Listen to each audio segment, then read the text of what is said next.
Where I grew up, a quaint old building with creaking floors and walls that could tell 100 stories if they spoke. Tonight, the house felt even more alive, illuminated from within, a beacon in the otherwise dark neighborhood. As I made my way towards the front door, my steps grew heavier with each footfall. The events of the day played back in my mind like an old film reel. It had started early, with the sound of bustling and boxes as Tina, bustling about in preparation for Anna's birthday party. Despite my initial reluctance, I found myself swept into the whirlwind of preparations. Balloons, streamers, a cascade of gifts, it all seemed endless. Tina, always so organized and vibrant, managed everything with a precision that was both admirable and, in moments like these, slightly intimidating. By mid-afternoon, I had transformed from a mere bystander to an active participant, tying ribbons and arranging chairs, even though I wasn't to be one of the guests. The smile on Tina's face every time she glanced my way was thanks enough, but my old bones protested quietly at the unexpected exertion. When evening fell, the party began, and I retreated. The laughter and music from inside the house seemed to float out and mix with the cool night air. It was during this time, as I stood at the threshold of my home, heart heavy and body tired, that I first noticed the absence of little Sam in the festivities. Walking through the garden, the soft rustle of leaves underfoot seemed louder in the silence of the night.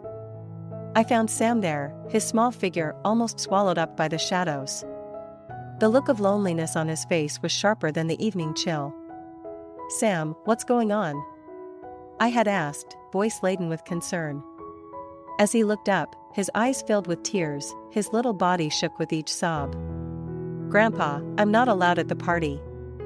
They said it's family only." His words pierced me. How could this sweet child think he wasn't family? Acting on instinct, I reached out, took his hand, and led him away from the side of the house that seemed to have excluded him. "Come on, let's get you something to eat." "Something delicious, just for us," I said, trying to infuse my voice with cheer, hoping to mend his little broken heart with an offer of late-night pancakes or ice cream. At the diner, the neon lights were harsh but comforting in their steady glow. I seated Sam at our usual booth, the one by the window where you could watch the quiet streets, and excused myself under the pretext of getting drinks. In reality, I needed to make a call, to reach out to someone who could right this wrong. After a few attempts, the phone connected, and her voice, confused but alert, answered. I quickly explained the situation, the exclusion that had cut Sam so deeply. "I'll come right now," she had said, and the line went dead. Minutes later, she arrived, the worry evident on her face. As she approached, I gestured to where Sam sat, still unaware of what was unfolding. The reunion, when it came, was both tender and tearful. Sam looked up, his confusion turning to joy as he recognized his mother. The embrace they shared spoke volumes, a silent promise of never letting him feel excluded again. In the quiet of the diner, as I watched them, a deep, satisfying fatigue settled over me. It wasn't just from the day's physical toils, but from the emotional weight of ensuring no grandchild of mine would ever question their place in our family. Tonight, the old house would have to wait a little longer for my return, but it was a delay filled with purpose. I nodded, trying to swallow the lump of frustration in my throat. The house, once filled with the sound of my late husband's laughter and wise counsel, now echoed with the complexities of a blended family. As much as I missed him, part of me was relieved that he didn't have to witness the daily struggles that now filled these rooms.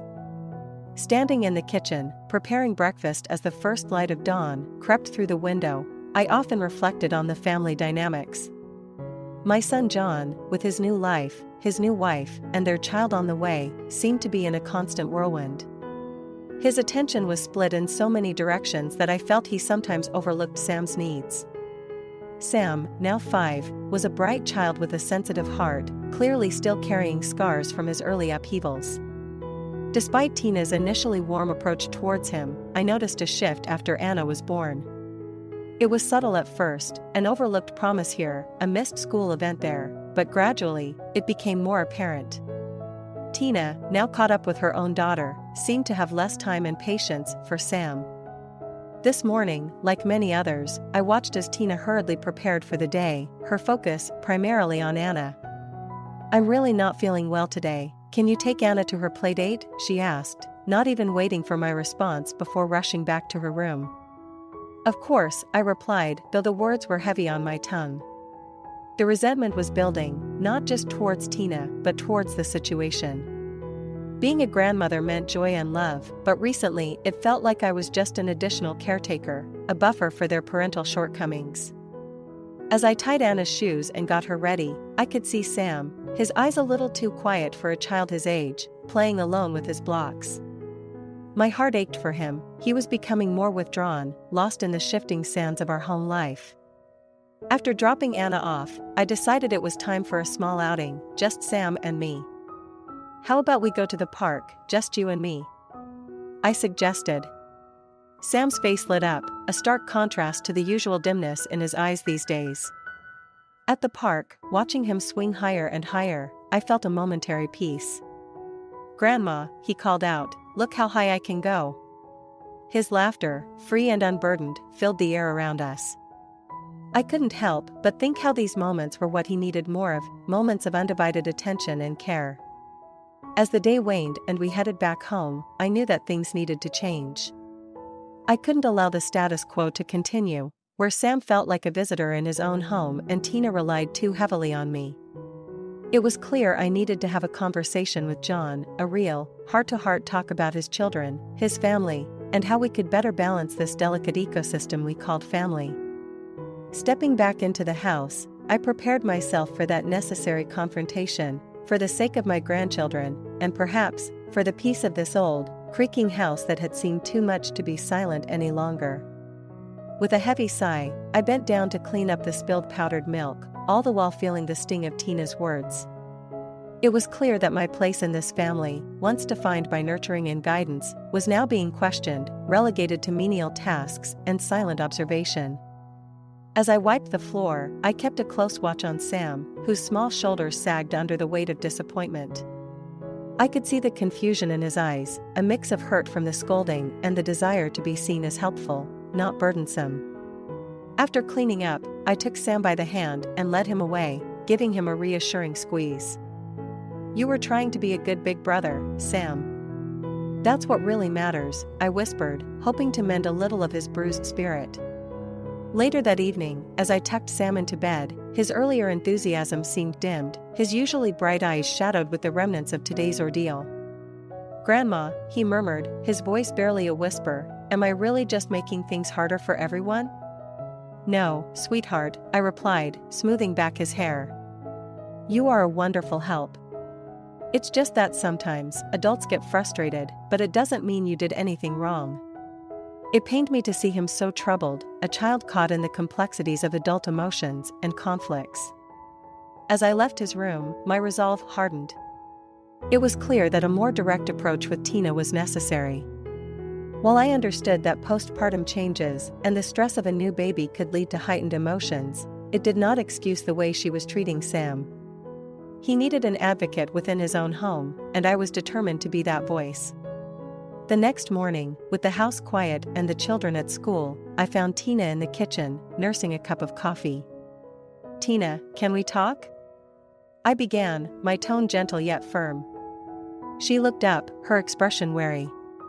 "I know things have been stressful, and I understand that being a new mother again is challenging," I continued, choosing my words carefully. "But Sam is feeling left out and hurt. He needs your support and love just as much as Anna does." Tina sighed, setting down her coffee. "Nancy, I know I've been harsh on him.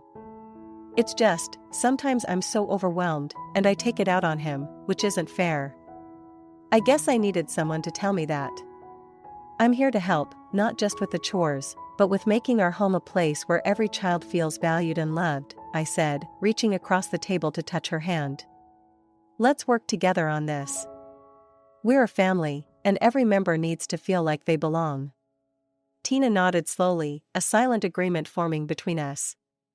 It was a small step, but a crucial one in rebuilding the fractured dynamics of our household. As we discussed practical steps to involve Sam more in daily activities and ensure he felt included, I felt a glimmer of hope. Change wouldn't come overnight, but with patience and persistence, I believed we could create a more harmonious home for all of us. As I held Sam in my arms, his tears soaking into my shirt, my heart raced with a mixture of relief and fury. The garden shed was dark and cramped, no place for a scared child to seek refuge. How could you not notice he was missing? And to think he was right here in our own backyard! I exclaimed, struggling to keep my voice steady. John and Tina both looked uncomfortable, but neither seemed to grasp the seriousness of the situation fully.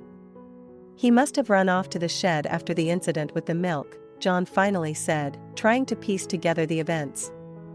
He's been doing things like this, hiding when he feels bad.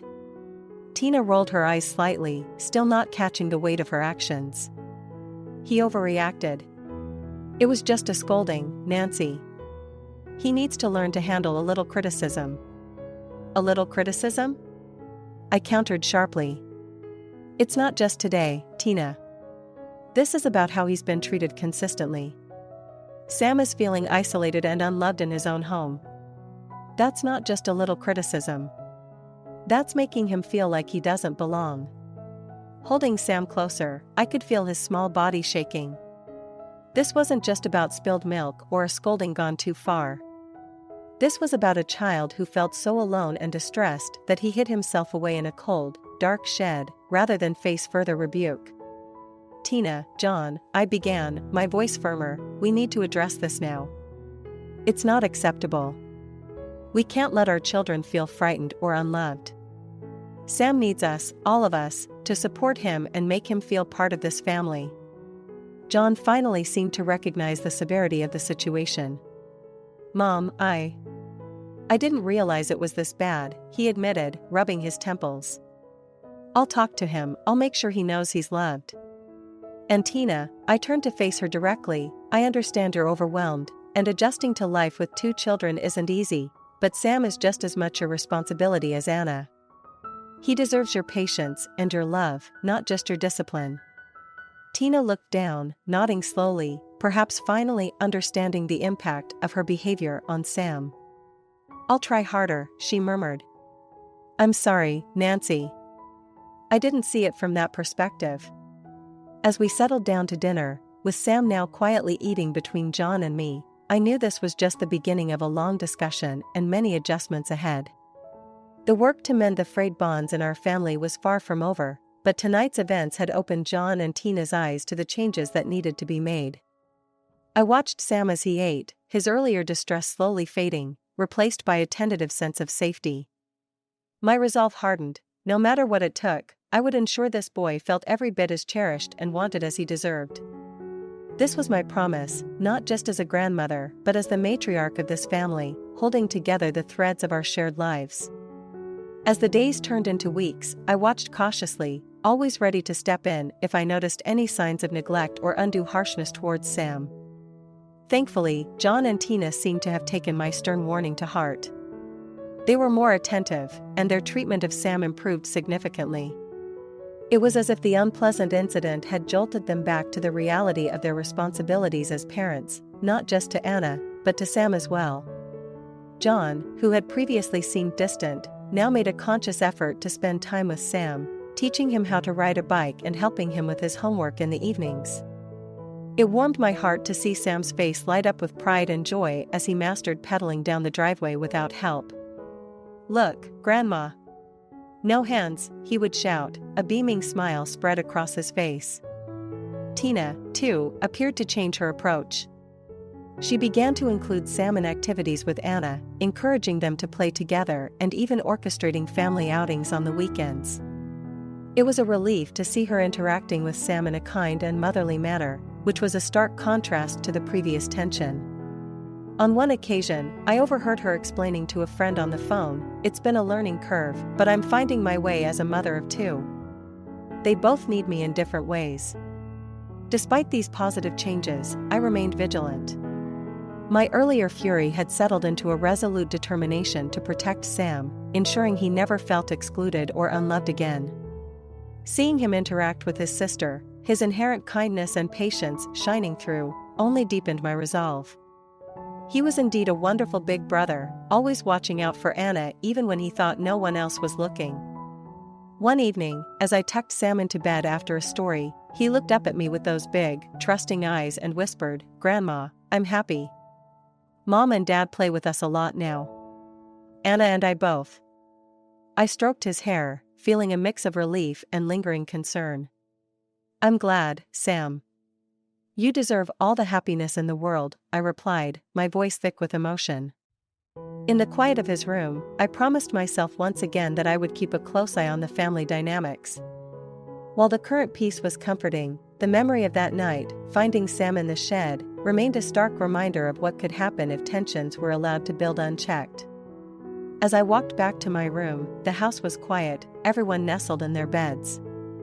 I paused at the window, looking out at the moonlit garden. The shed was just a dark outline now, but it symbolized a turning point for our family. It reminded me of the fragility of childhood and the profound impact we, as adults, have on shaping these young lives. Sleep was slow to come as I pondered the days ahead. My role as a grandmother was clear: to love and protect, to guide and to teach. It was a role I embraced fully, for Sam, for Anna, for the entire family. The journey might be long and fraught with challenges, but I was prepared. After all, the peaceful days seemed to be returning, and I was determined to keep them that way. But his eyes were rimmed with red, suggesting he had been crying. As I knelt beside him, the chill of the evening air seemed to echo the coldness I felt emanating from the lit-up house behind us. "Grandma," Sam started, his voice shaky, "they said the party was for family only, and I thought I should wait out here."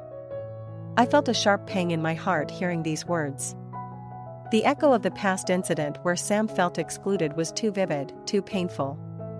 Despite the improvements in our family dynamics, this moment highlighted a lapse that could not be overlooked. "Oh, Sam," I sighed, wrapping my arms around him, "you are as much a part of this family as anyone inside that house. Let's go in together."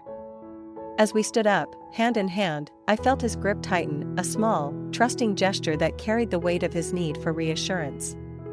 We walked towards the house, the sounds of laughter and music growing louder as we approached the door. I steeled myself for the discomfort that might come with confronting this oversight, directly at a family gathering.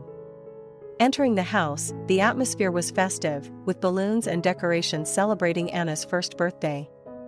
The sight of such joy made my heart twinge with a mix of emotions: happiness for Anna's milestone, but a deep-rooted concern for Sam, who was still wiping tears from his cheeks. Tina noticed us as we walked in. Her face registered surprise, not expecting us to join. "Nancy, Sam, you're here," I thought. Her voice trailed off, unsure of how to address the situation. "We thought we'd come and wish Anna a happy birthday together," I said, emphasizing together, to make a point. The room fell into an awkward silence, the eyes of family members darting between us, sensing the tension. John, noticing the discomfort, quickly intervened. "Yes, of course. Sam, buddy, come help me with the cake," he said, ushering Sam towards the table where a beautifully decorated cake awaited. Sam's mood lifted visibly, a smile breaking through as he took his place next to his sister, ready to help her with the candles. Later, as the party wound down, I found a moment to speak with Tina privately. "Tina, we need to make sure Sam never feels left out again, especially not at family events," I stated firmly, not just as a grandmother, but as a guardian of this family's unity. Tina nodded, perhaps understanding the gravity of her oversight. "You're right, Nancy.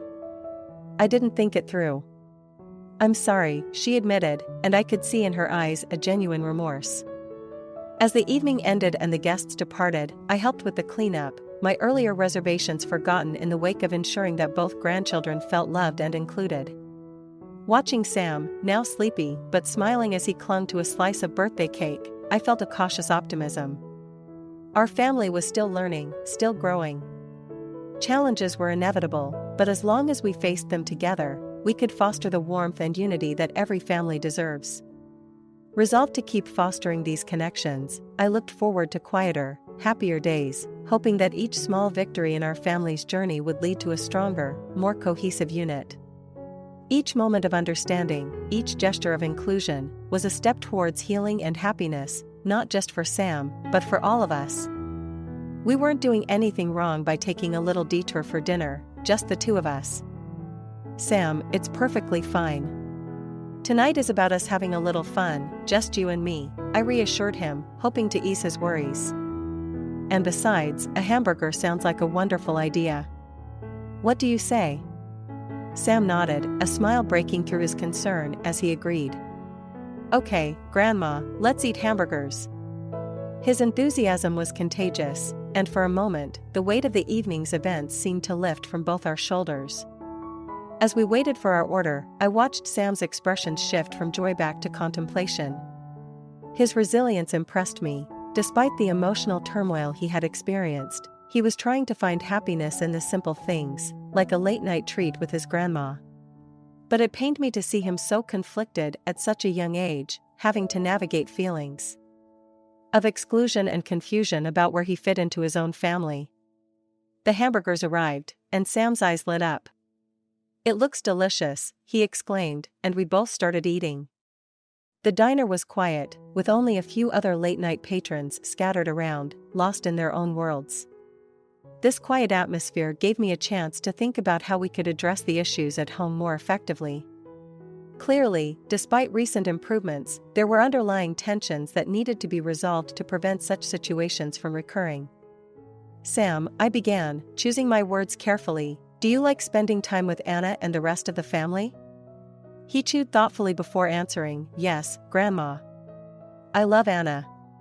She's my sister. But sometimes I feel a bit left out. I understand, Sam. And you know what? It's okay to feel that way. But I want you to know that you're never really alone. I'm here, and I'll always make sure you're included in everything, I said, hoping to reinforce his sense of belonging.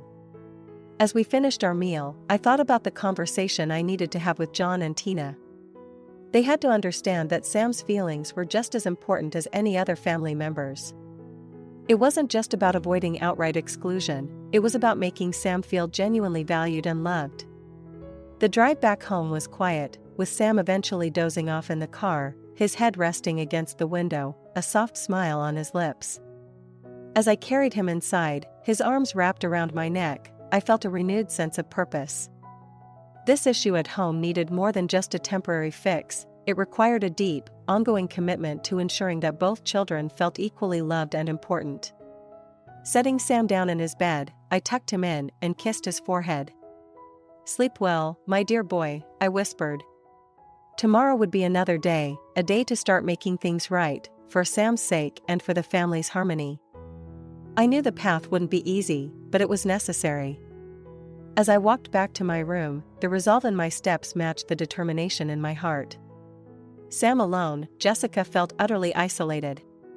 The lawyer's claims were a devastating blow, compounded by her lack of resources to fight back effectively. I was cornered, with no support system, and they knew it, Jessica explained, her voice a mixture of sadness and defiance. They used my vulnerability against me, and I had no choice but to sign the papers they presented. It was the hardest decision of my life. As Jessica continued, her eyes never strayed far from Sam's peaceful, sleeping face. Leaving Sam was never my choice. I thought about him every day, wondering how he was, if he remembered me, or if he was happy. It tore me apart, but I hoped one day I'd get the chance to explain and maybe rebuild something with him. Listening to Jessica's story, I felt a growing anger towards John and Tina, not just for how they treated Sam, but for the deceit and manipulation they had employed to remove Jessica from Sam's life. It was clear now why John had been vague whenever the topic of his first marriage came up and why he was quick to push any blame onto Jessica. I can't imagine how difficult this must have been for you, I said, reaching across the table to offer a comforting hand. But you're here now, and that's what matters. We can figure out the best way to move forward together. Jessica nodded, wiping away a tear. Thank you, Nancy. I just want what's best for Sam. I don't want to disrupt his life any more than it already has been. I just want the chance to be a part of his life again, in whatever capacity is best for him." As we spoke, the diner began to quiet down, the late hour catching up with its few patrons. I knew we had much to discuss and many decisions to make about how to reintegrate Jessica into Sam's life carefully and thoughtfully. The road ahead would be complicated, given the history and the emotions involved, but seeing Sam's initial reaction to his mother, filled with such raw joy and surprise, I felt hopeful. "We'll need to talk with John about this," I said cautiously. "It's important that we handle this sensitively for Sam's sake. He needs stability and love, and he deserves to know the truth, but only when he's ready." Jessica agreed, her determination clear. "I'll do whatever it takes to make things right for him. And I'll start by proving that I can be a positive presence in his life." As we left the diner, I felt a renewed sense of purpose. The night had brought revelations and reunions that shifted the course of our family dynamics. But above all, it brought a chance for healing and redemption, not just for Jessica and Sam, but for all of us touched by this tangled web of secrets. As we drove back home, the quiet of the night seemed less oppressive, filled now with possibilities and the promise of new beginnings. In the living room, the atmosphere was tense, almost electric, as Jessica and her lawyer carried folders thick with documents. John and Tina looked confused, not yet understanding the purpose of this unexpected visit. Jessica took a deep breath before speaking.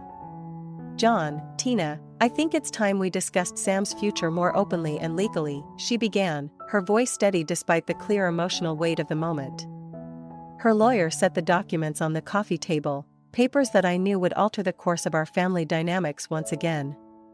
John's expression shifted from confusion to concern. "What are you talking about, Jessica?" he asked, his voice tinged with defensiveness. Jessica's lawyer took over, laying out the documents. "We are here to address several issues concerning Sam's custody and the child support claims that were based on false accusations against Ms. Jessica. We have evidence that the claims were not only baseless but maliciously intended to remove Ms. Jessica from her son's life." Tina, who had been quiet, now looked visibly shaken, her eyes darting between John and the papers on the table. John, meanwhile, seemed to struggle for words, his earlier composure crumbling under the legal and moral weight of the accusations. As part of this process, Jessica's lawyer continued, "We will be seeking to amend the custody arrangement, given the new evidence and Jessica's stable situation. We believe it is in Sam's best interest to have his mother involved in his life." The room fell silent after the lawyer's explanation. I looked at Jessica, seeing the mix of hope and fear in her eyes, a mother's love battling against the scars of past injustices. Then I turned to look at Sam, who was not present in the room, likely playing in his own world, unaware of the significant discussions about his future happening just feet away. John finally spoke, his voice low. "I had no idea it would go this far," he admitted, looking at Jessica with a complex mix of regret and resignation. We got carried away back then." Tina, her face pale, added softly, "I never wanted to hurt anyone. I just thought it was best for Anna." Her voice trailed off, unable to fully articulate a justification for the actions that had caused so much pain. Jessica listened to them, her expression a mask of composed resolve. "All I want is what's best for Sam. He deserves to have his mother in his life, and he deserves the truth." With that, the lawyer suggested scheduling a mediation session to discuss the details further, ensuring that everything would be handled fairly and transparently for Sam's sake. As they all agreed, I felt a mix of relief and anticipation.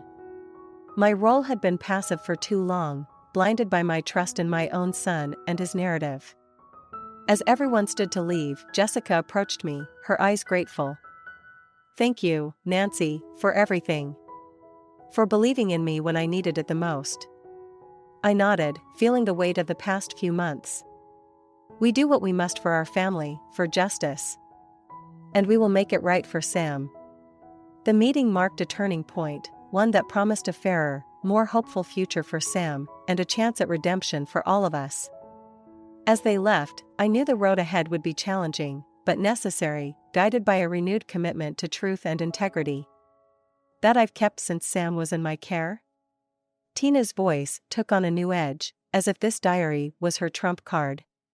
She pulled out a thick notebook from her bag, flipping it open to reveal pages filled with notes and photos. I watched closely, trying to maintain a neutral expression, despite my growing skepticism. Tina began showing entries, detailed notes about Sam's activities, doctor visits, and developmental milestones. See, everything is documented here. How can you say I haven't cared for him? Jessica listened quietly, her face impassive but her eyes sharp, analyzing every word. After Tina finished, Jessica's lawyer, Carly, took the diary and began flipping through it. This is indeed comprehensive, but it doesn't change the facts about the original custody proceedings and the questionable tactics used to exclude Jessica. John finally spoke, his voice quiet. I admit, things got out of hand. I was convinced by the lawyer that Jessica wouldn't want to stay given this situation and the accusations against her. It seemed easier to agree at the time. Jessica looked at him, her face a mixture of disbelief and sorrow. Easier for who, John? Certainly not for me, and definitely not for Sam. The room fell silent, the weight of John's admission hanging in the air. Carly then addressed everyone. We need to focus on what's best for Sam now. The past can't be changed, but how we move forward can make all the difference. She laid out a proposal for mediation and a gradual reintroduction of Jessica to Sam's life, ensuring that it would be handled sensitively to avoid causing him any distress. Our priority is Sam's well-being. We want to ensure that he feels secure and loved by both his parents. Tina, looking deflated, nodded slowly. I just want what's best for him too, she murmured, her earlier combative tone gone. I interjected, I believe Jessica should have the opportunity to be a part of her son's life. It's clear Sam has missed her, and correcting past wrongs is the right step forward.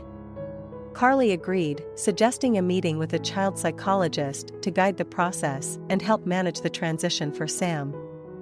It's important that Sam's needs are at the forefront of any decisions made, she emphasized. Jessica reached out and took my hand, squeezing it gently. Thank you, Nancy, for standing by me through all this. It means more than you can know. As the meeting concluded with plans for further discussions and arrangements, I felt a mix of relief and apprehension. There was a long road ahead, but for Sam's sake, I was ready to walk it. The promise of a new beginning, albeit fraught with challenges, gave me hope that we could eventually find a way to heal and rebuild what had been broken. John and I bought together before our troubles began. It's quite distinctive, Jessica added, her voice steady and confident, as she pulled out a photograph of the watch in question, laid alongside a photo of John wearing the same model in the past. The silence in the room deepened as Tina and John glanced at each other, caught off guard by the undeniable evidence Jessica presented. John's face flushed with embarrassment, or perhaps guilt, as he struggled to find a response. Jessica's lawyer, Carly, used the pause to drive the point home. This isn't just about infidelity or a personal dispute. This is about honesty and integrity in the context of Sam's custody and well-being. The fact that these deceitful actions were covered up by lies about business trips directly affects the credibility of your statements and your suitability as custodial guardians. Tina, her voice shaky, tried to regain some control. Those watches could be a coincidence. Just because John has a similar watch doesn't prove anything definitive about where he was or what he was doing.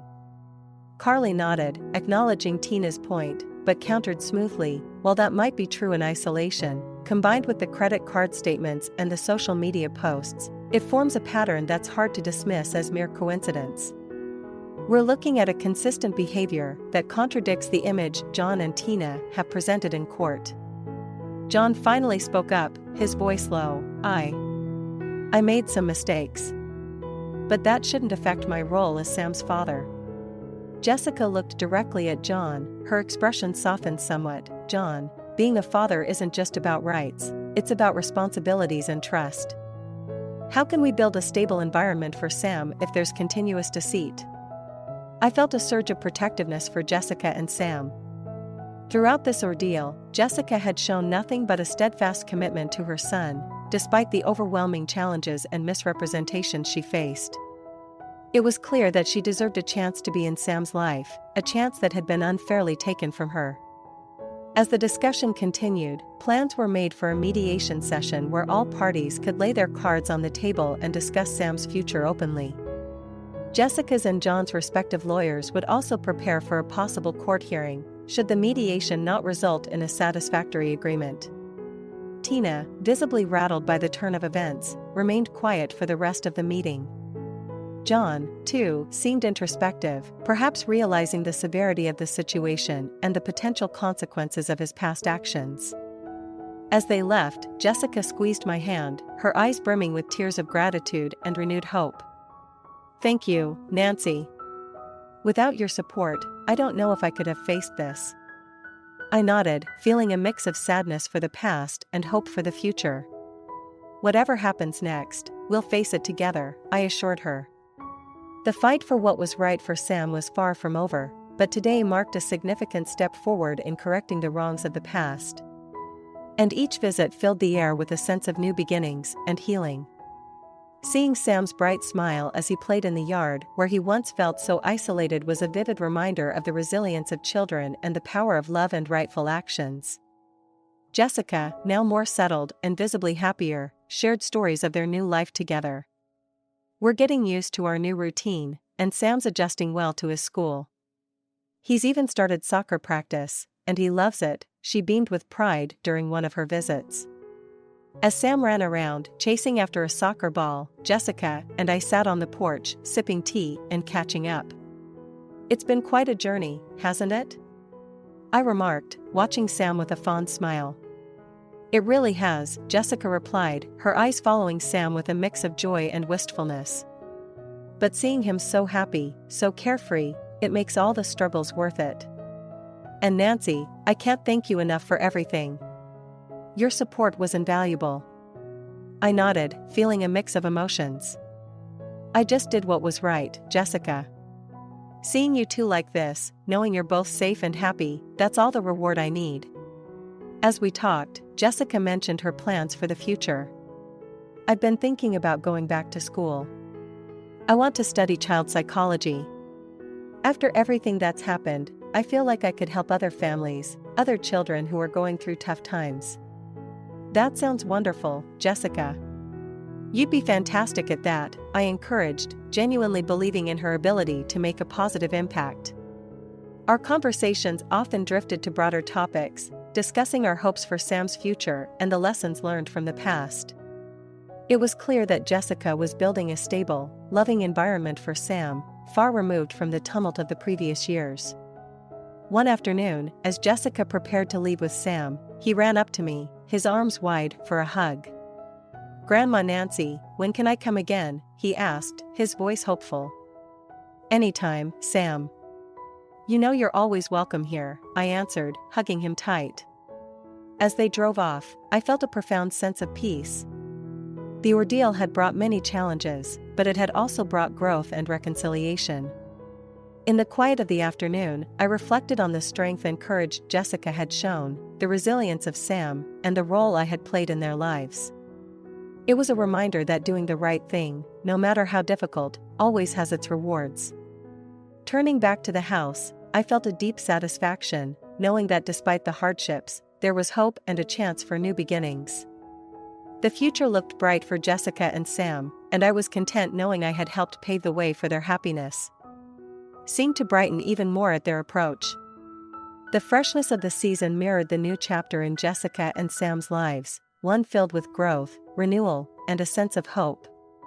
Jessica smiled warmly, her hand resting gently on her belly as she saw my gaze linger there. "Yes, we're all very excited," she laughed, her eyes sparkling with happiness. "And Sam has been amazing, so caring and protective already. He's really looking forward to being a big brother." Sam, bouncing slightly on his toes, piped up, "I'm going to teach them everything. Soccer, drawing, and even how to make the best mud pies." His enthusiasm was contagious, and we all laughed, his innocence and joy washing over us like a welcome breeze. As we ascended the stairs to my apartment, I felt a profound gratitude for being able to witness this beautiful evolution in their lives. Once inside, I set about making some tea, while Jessica and Sam made themselves comfortable on the couch. The lawyer, now a significant figure in their life and evidently the baby's father, was due to join us later. His integration into their family unit seemed seamless, a testament to the stability and love that now defined Jessica's world.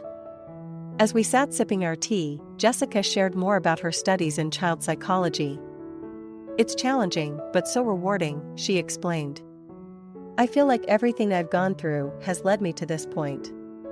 I want to help other families navigate their challenges, help them find the kind of support and resolution we found." The conversation shifted to plans for the future, discussions of nursery themes, and the excitement of welcoming a new member into their growing family. Sam, who had been quietly listening, suddenly jumped up, eager to show me some of his drawings.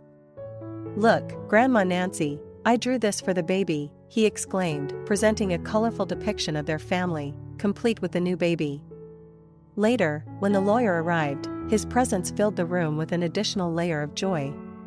His interaction with Jessica and Sam was natural and affectionate, clearly showing the strong bond they had formed. Watching them together, a functional and loving family, made all the past troubles seem like distant memories.